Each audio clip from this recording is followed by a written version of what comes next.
ಬಿಜೆಪಿಗೆ ಈಗ 5 ಕ್ಷೇತ್ರಗಳ ವಿಚಾರದಲ್ಲಿ ಭಾರಿ ಚರ್ಚೆ ಆಗ್ತಾ ಇದೆ. ಏನು ಯಾರನ್ನ ಹಾಕಬೇಕು, ಯಾರನ್ನ ಬಿಡಬೇಕು ಅನ್ನುವಂಥ ಚರ್ಚೆ ಈಗ ಬಿಜೆಪಿ ವಲಯದಲ್ಲಿ ನಡೀತಾ ಇದೆ. ಅಭ್ಯರ್ಥಿಗಳ ಆಯ್ಕೆನೇ ಬಹಳ ದೊಡ್ಡ ಕಗ್ಗಂಟಿದೆ. ಎಲ್ಲಿ ಚಿತ್ರದುರ್ಗ ಬಾಕಿ ಇದೆ, ರಾಯಚೂರು ಬಗ್ಗೆ ಈಗ ಭಾರಿ ಚರ್ಚೆ ನಡೀತಾ ಇದೆ.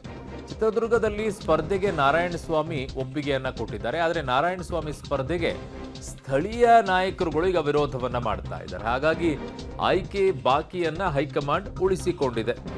ರಾಯಚೂರಿನಲ್ಲಿ ಹಾಲಿ ಸಂಸದರು ಬಿ.ವಿ. ನಾಯಕ್ ಫೈಟ್ ಈಗ ಇದೆ. ಸೊ 2 ಪ್ರತ್ಯೇಕ ವರದಿಯನ್ನ ತರಿಸಿಕೊಳ್ಳೋಕೆ ಹೈಕಮಾಂಡ್ ಈಗ ಮುಂದಾಗಿದೆ. ಬಳಿಕ 22ರಂದು ಅಂತಿಮವಾದಂಥ ತೀರ್ಮಾನವನ್ನ ಬಿಜೆಪಿಯ ಹೈಕಮಾಂಡ್ ಮಾಡಲಿದೆ ಅಂತ ಹೇಳ್ತಾ ಇದ್ದಾರೆ. ಒಟ್ಟು 5 ಕ್ಷೇತ್ರಗಳಿಗೆ ಈಗ ಅಭ್ಯರ್ಥಿಗಳ ಆಯ್ಕೆ ಕಗ್ಗಂಟಾಗಿದೆ. 20 ಕ್ಷೇತ್ರಗಳ ಅನೌನ್ಸ್ಮೆಂಟ್ ಆಗಿದೆ. ಈಗ ಇನ್ನುಳಿದಿರುವಂಥದ್ದು 8. ಅದರಲ್ಲಿ 3 JDSಗೆ ಹೋಗುತ್ತೆ, ಹಾಸನ, ಮಂಡ್ಯ, ಕೋಲಾರ. ಇನ್ನುಳಿದಿರುವಂತಹ 5 ಕ್ಷೇತ್ರಗಳಿಗೆ ಅಭ್ಯರ್ಥಿಗಳನ್ನು ಅನೌನ್ಸ್ ಮಾಡಬೇಕಾಗಿದೆ.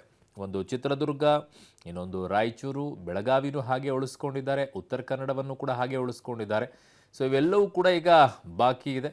ಹಾಗಾಗಿ ಇಲ್ಲಿ ಅನೌನ್ಸ್ ಯಾವಾಗ ಮಾಡ್ತಾರೆ, ಯಾರನ್ನ ಮಾಡ್ತಾರೆ, ಇವೆರಡು ವಿಚಾರದಲ್ಲಿ ಮಾತ್ರ ಕಗ್ಗಂಟಿದೆ, ಚಿತ್ರದುರ್ಗ ಮತ್ತು ರಾಯಚೂರು.